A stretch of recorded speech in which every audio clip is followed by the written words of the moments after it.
Okay, should we get going? I think we're all set here. We've got a few people online. I know you guys can hear us. We do have your lines muted at the moment. I do want to welcome you this morning to our webinar today. It's Energy Certification in Canada. This is our 5th webinar in a series that we've been doing. My name is Lisa Brodeur. I'm the Senior Account Manager at 360. John, do you want to just move the slides ahead there? I have the pleasure of bringing this webinar to you this morning. We have John Pooley online. He's going to be presenting for us. So just a quick note for everybody online, your lines have been muted. We will open them up at the end of the presentation today. If you do have questions, please hold them until the end or enter them in the chat box that's on your right-hand side of your screen there. You can enter them in there and then we'll bring them up at the end. John Pooley today is our presenter. He is a co-founder and vice president here at 360 Energy. He's the chief assessor for our CEE program. He's also an ISO 50001 BSI and ISO committee member. He is an energy engineer in the UK and deals in carbon management, working on energy management programs for companies both in North America and throughout the EU, incorporating several of the programs we're going to talk about today, including Energy Star, ISO 50001, and CEE.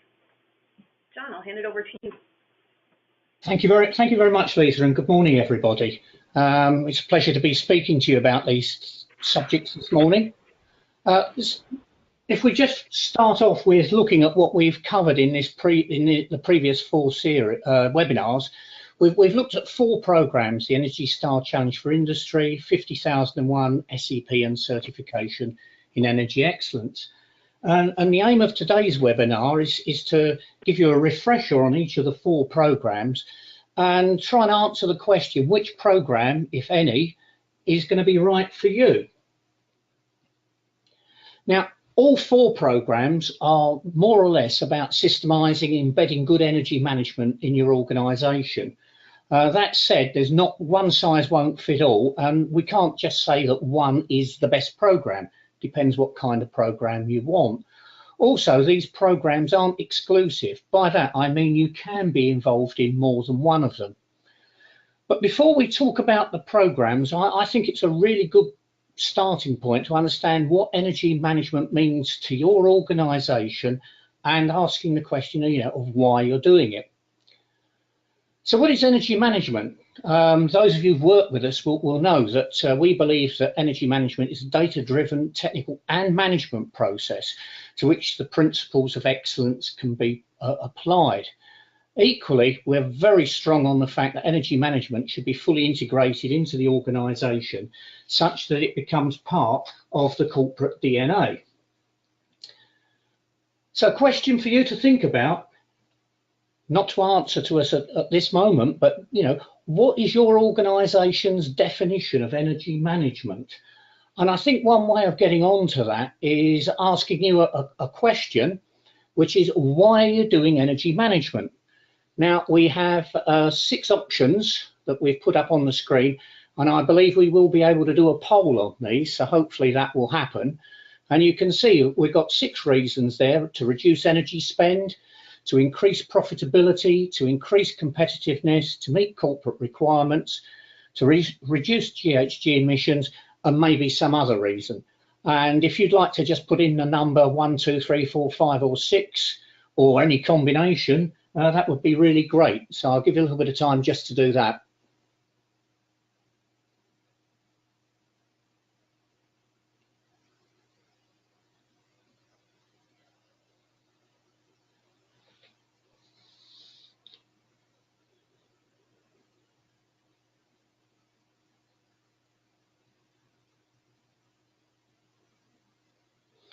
Okay, thank you all for contributing something there. We'll see where we go with that. We'll feedback later on in the webinar. And then the next question, again, which is a poll question I'm going to ask you, is why do you want to be certified? Do you want your savings verified?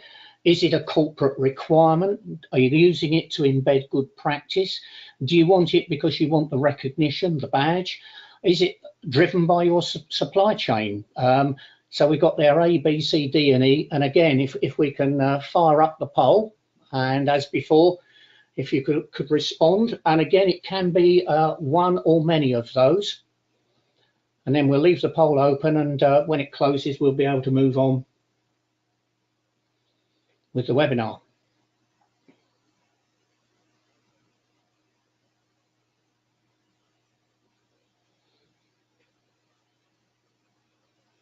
Okay, thank you all for that. Now, another question to be asked, and I seem to be asking all the questions this morning, but what is energy performance? And I think understanding this as well as what is energy management is absolutely critical. We know it can be different for different organisations. You need to understand and define what energy performance is for your organisation. The reason that that matters is the programs we're talking about, all of those talk about energy performance and perhaps define it slightly differently. And if their definition is different to yours, that's going to create a little bit of pressure perhaps that makes life a little difficult.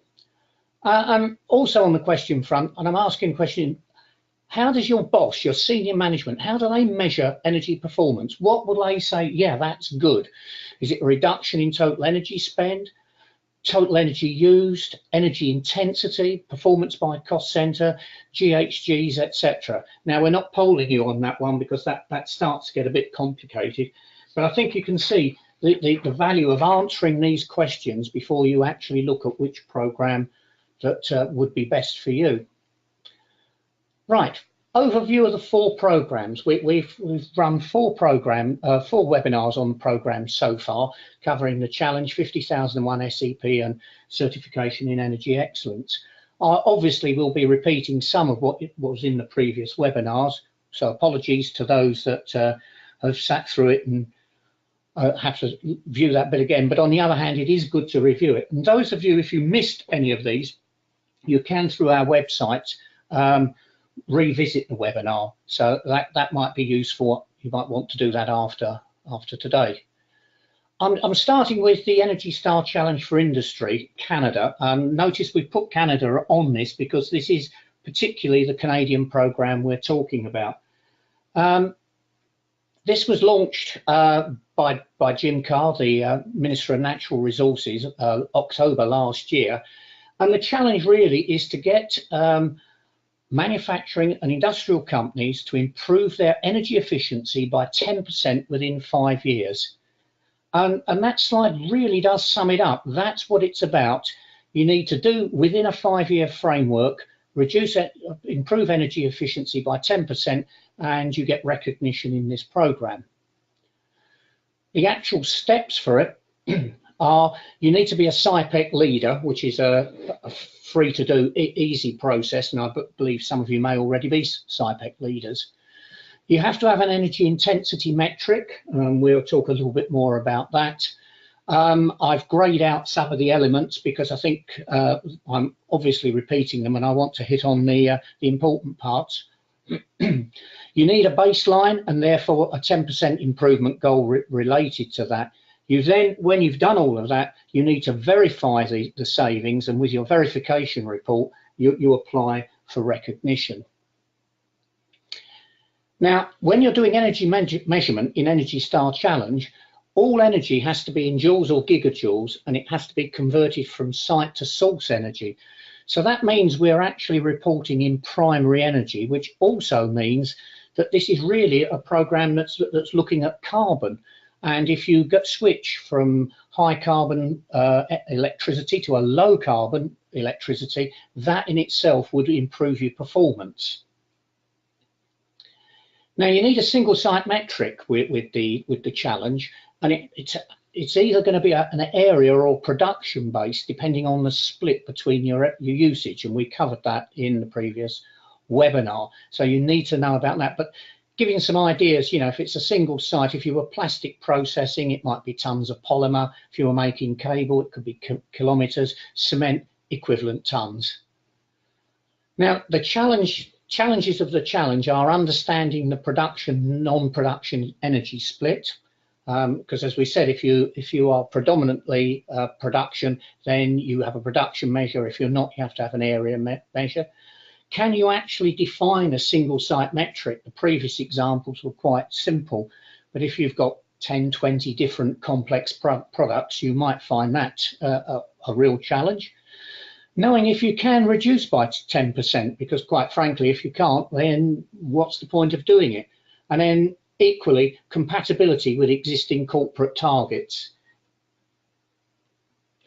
Now, the claimed benefits, in the previous webinar, we had a whole slide, and I've grayed out most of the parts of it because actually most of the benefits come from any rigorous approach to energy management. What the Energy Star Challenge for Canada does bring is government recognition, and that's the form of a sort of letter of recognition and listing on a website at the end of the process.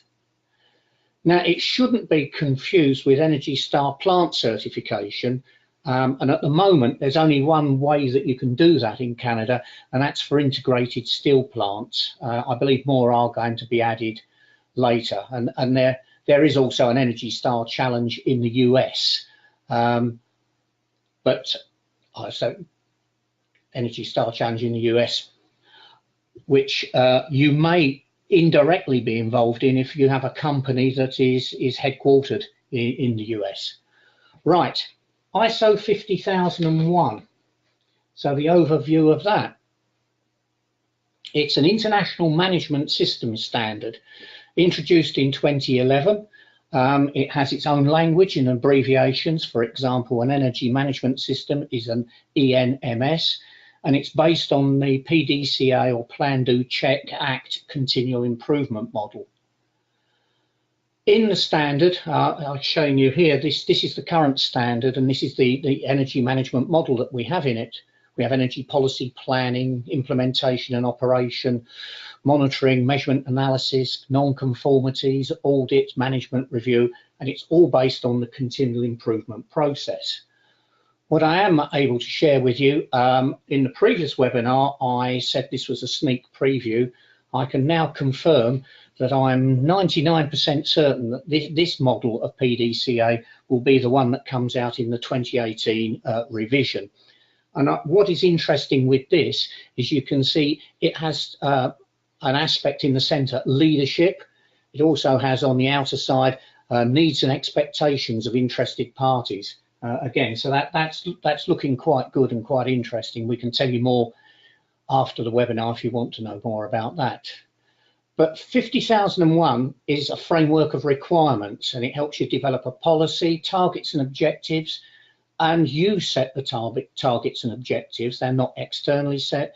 Helps you use data better, you measure results, you review, and you continually improve energy management. 50001, however, it does not cover GHGs or carbon or really renewable energy. It doesn't focus on cost savings, and it doesn't have a requirement for effective energy procurement. The whole focus of 50001 is pure energy efficiency. ENERCAN do offer some grant aid support for pilots, industrial pilots in 50001, and these are 50% of eligible costs up to a maximum of $40,000. So what are the benefits of 50001? Well, third-party verification, an independent third party. It's an internationally recognised certificate. It is known to embed good practices, as long as you've got good practices. Early adopters can be seen as leaders, and in some jurisdictions there can be tax advantages, or it helps you to comply with regulations. That's typically in Europe, not so much in North America. So summary of it, it provides the internationally recognised framework, and it can be integrated with other management systems such as quality or environment. You have to have procedures and records, essential requirement, can't do them without. The recertification process sustains the energy management system, and the focus is energy use, not cost or carbon. So then, excuse me, then we look at superior energy performance. Again, this is an American program. And in simple terms, to be certified to SEP, you have to have ISO 50001 and verified energy performance improvement.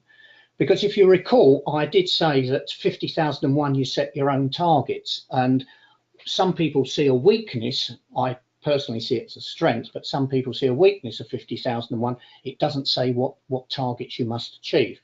SEP aims to do that by providing brackets of targets for you to work towards. Again, if you cast your mind back to earlier, the Energy Star Challenge, we again need a single facility-wide performance indicator based on primary energy and referring to a 12-month baseline. And I've said on this slide, the details are a little more complex, that they are, but understandable. So the SEP process is very much understanding what SEP is about, deciding you want to do it. You need to become ISO 50001 certified, and then you need to get a verification body, and it might be the same body that you use for 50001 that audits your performance, says that you've done it. You can then get recognition, and then you go through the process again and recertify. So what are the benefits? Well, it adds a defined improvement target to ISO 50001, provides a transparent, credible record of performance, also provides a scoring framework. As a summary of it, it needs 50001 plus performance verification. It again requires a single site-wide primary energy metric measured against a formal protocol. It does not cover energy procurement, and it has much more of a GJ focus than it does a dollar focus. And so now we move on to CEE and the overview of that. CEE is a mentoring and certification program that we've developed. And I think what's important is the fact that it is not just a certification program, it is a mentoring and support program. It requires the adoption of best practices, and it actually wants a performance improvement trend over a 3-year period. For verification of the process, that's moderation by the National Energy Foundation in the UK. So what are we looking at with a model that of going for CEE? Well, you need to have, as with most of these programs, you need to have commitments, you need to have foundations. From that, you have a journey and you get to certification. But what we're looking at with CEE, we cover procurement, it covers energy, carbon, range of metrics, it looks at culture, looks at system, looks at projects. And you get coaching support and assessment. So it isn't a case of just a simple audit at the end of the process. And if you look at the next slide, which is a really busy one, but it's busy on purpose, it gives you an idea of the scope that is covered by CEE. And you can see, in simple terms, it is a much broader program than the other programs that we're talking about. And I think a good quote, and we used it in the first webinar, is from Jason Schultz at St Mary's Cement, who were the first in Canada to be certified to ISO 50001, but they're also certified to CEE. And Jason says, if ISO 50001 is the rule book, then CEE is the playbook. And we feel that's a strong endorsement of the process. What we're looking at with CEE, and in fact with most of these programs, is we're looking at people moving along the energy management excellence curve. And you can see, you know, at the beginning of that, you have awareness and compliance, you then go beyond the basics, you then have comprehensive management, and then you gain advantage from it. And we would like to suggest that probably 80% of organisations are in the awareness and compliance zone, and only about 5% are leaders or stars. And I've put that up because, you know, the question has to be asked, and this is particularly for CEE, but I think it also reflects on the other programs. What's energy excellence worth to you? You know, and if you were a level 1 and you do the full program that we're talking about with CEE, you could be savings in excess of 25%, because remember, we're looking at procurement as well as energy use. And if you're a level 3, it might be 5 to 10, and if you're really good, it could be 3%. And just being middling on this, if you just think about what 5% of your total energy spend would be, you know, what would that be? What would you be prepared to do to get that? And if you could get that year on year on year. So in summary for CEE, it's a process that works with you over a period of time to deliver integrated, sustained, continual improvement. It covers energy procurement and energy use, and it has a cost as well as a kilowatt hour focus, and it also can cover carbon and GHGs if required. So we now get to the point. We've given you a highlight of the 4 programs, and we want to compare them. And I've used the picture here because we often talk about, are we comparing apples and oranges? And I like to think probably we are comparing apples and apples, but perhaps they're different colours. So there's some key questions to ask of each, you need to ask yourself about each program as you go through, and I will run through those with you.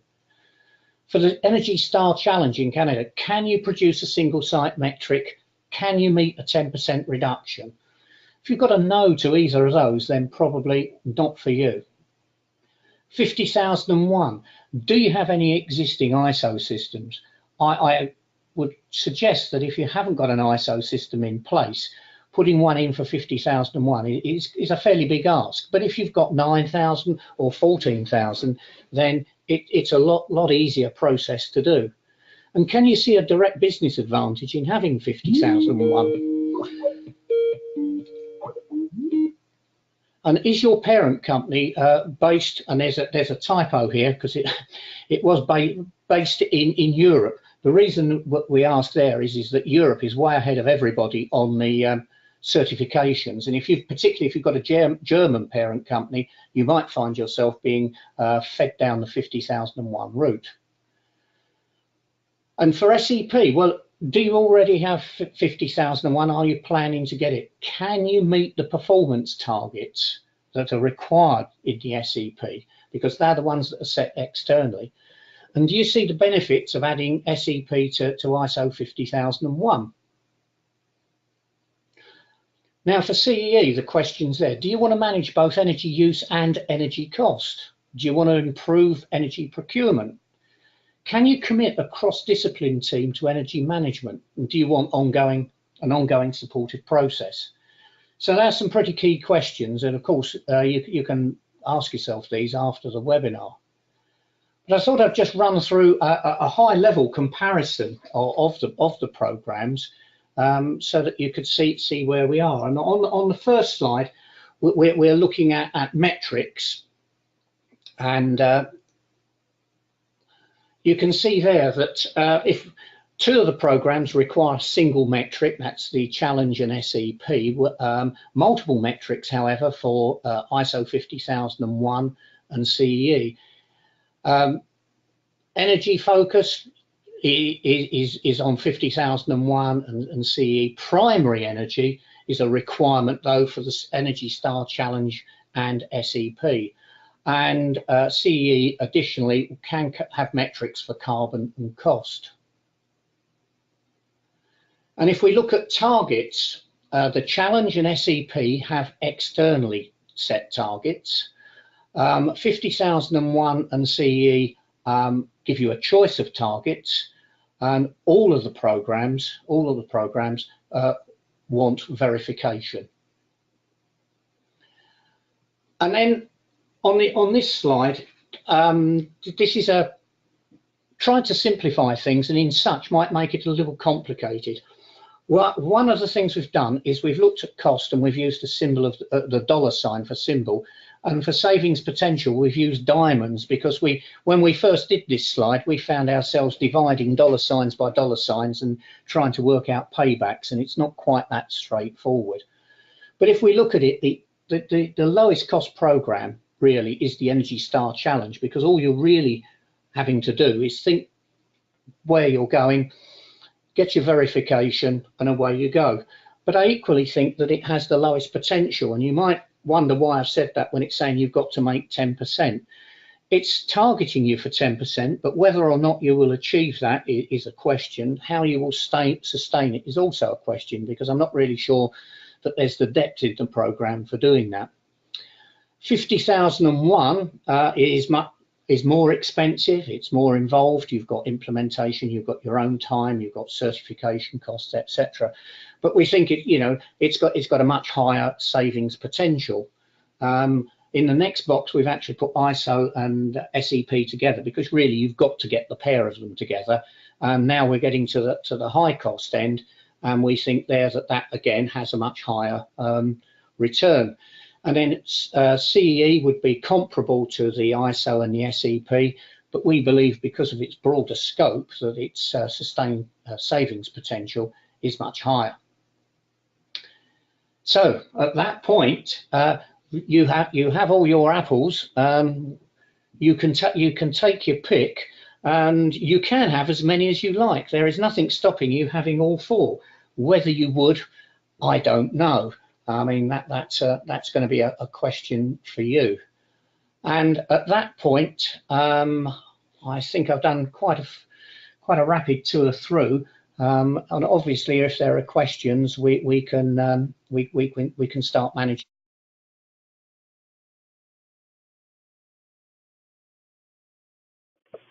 Oh, I think. Sorry, John. I think we muted you by accident there. But we will. We're going to open up the line so that everybody, if anybody has questions, they can ask them now. We'd also like to share those poll results, John. We're going to go ahead and do that now. So, Julia, if you want to just throw them up, the first one up on the screen. So we'll go through the first one here, John. So almost 100% of people there answered that they wanted to actually take on energy management in order to reduce costs. So that was definitely the strongest answer there. But also a surprising second was to reduce GHG emissions, I think, there, John. Well, that's good to hear, isn't it? I mean, it's what we would expect. So if we throw up the second poll, we can take a look at that one as well.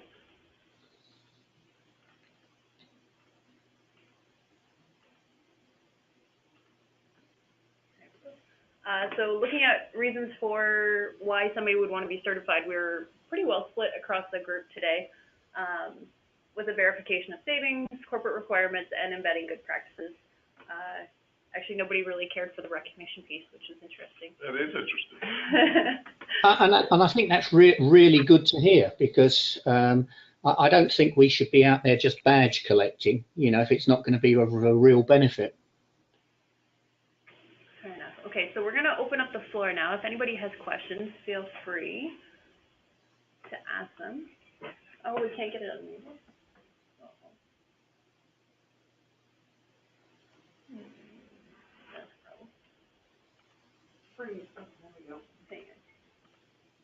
Sorry.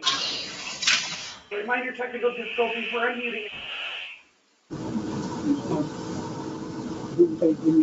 Yeah.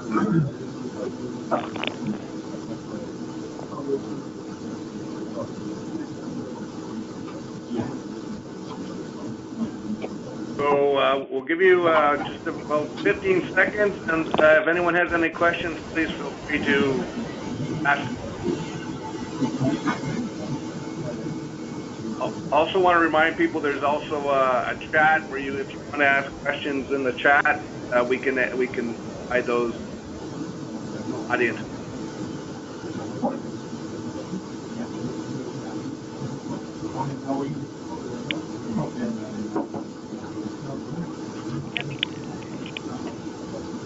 So John, it looks like there isn't any questions at this time.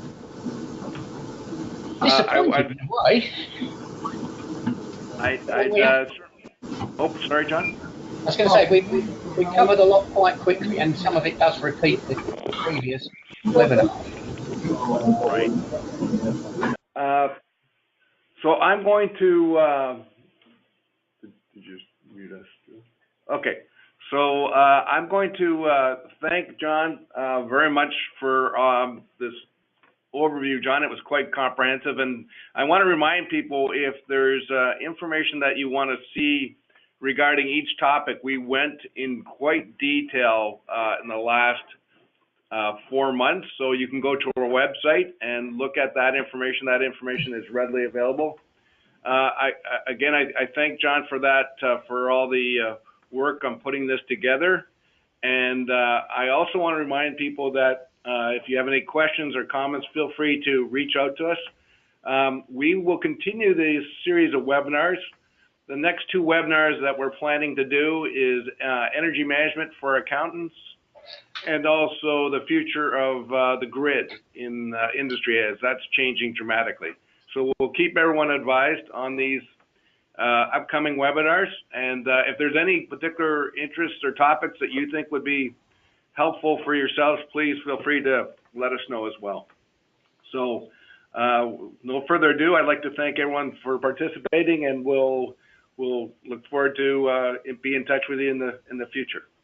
Thanks, John. Thank you, Dave.